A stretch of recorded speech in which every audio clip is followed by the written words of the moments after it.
Good morning বন্ধুরা, তোমরা কেমন আছো? আশা করছি ভালো আছো। আমি একদমই ভালো নেই। কেন ভালো নেই সেটা তোমাদের সঙ্গে শেয়ার করব। তো এখন সকাল 5:30 বাজতে চলছে।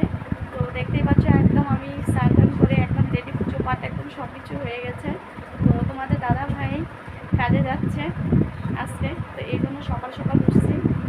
তো দেখতেই পাচ্ছ এই যে তোমাদের দাদা ভাই কোথায় জানি যাওয়া বলো, ওই দিকটাই থাকে, তো যাবে। দেখতেই পাচ্ছ।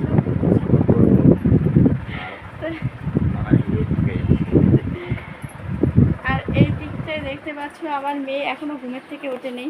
এই যে এখনো ঘুমায়। পুচকে পুচকে ওঠ ওঠ, এখনো ঘুমের থেকে উঠছে না আর কি।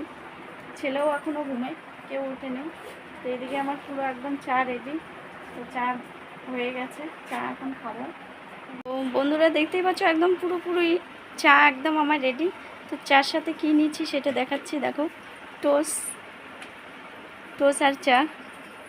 তো তোমাদের দাদাভাইকে দিব, আমিও খাবো চা, কিন্তু খাওয়ার একদমই ইচ্ছে নেই। তাও একটু খাইতে হয় সকালে চা। চা ছাড়া আবার আমি বুঝি না, কিন্তু মন মেজাজটা ভালো না, এই জন্য চা খাওয়ার কোনো ইচ্ছে নেই।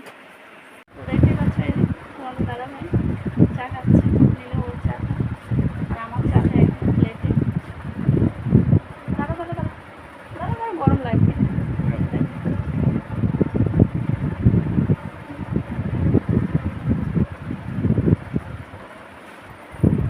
তো চা একটু আমাকে খাইয়ে দিল। তো বন্ধুরা তোমাদের দাদাভাই একদম পুরোপুরি রেডি।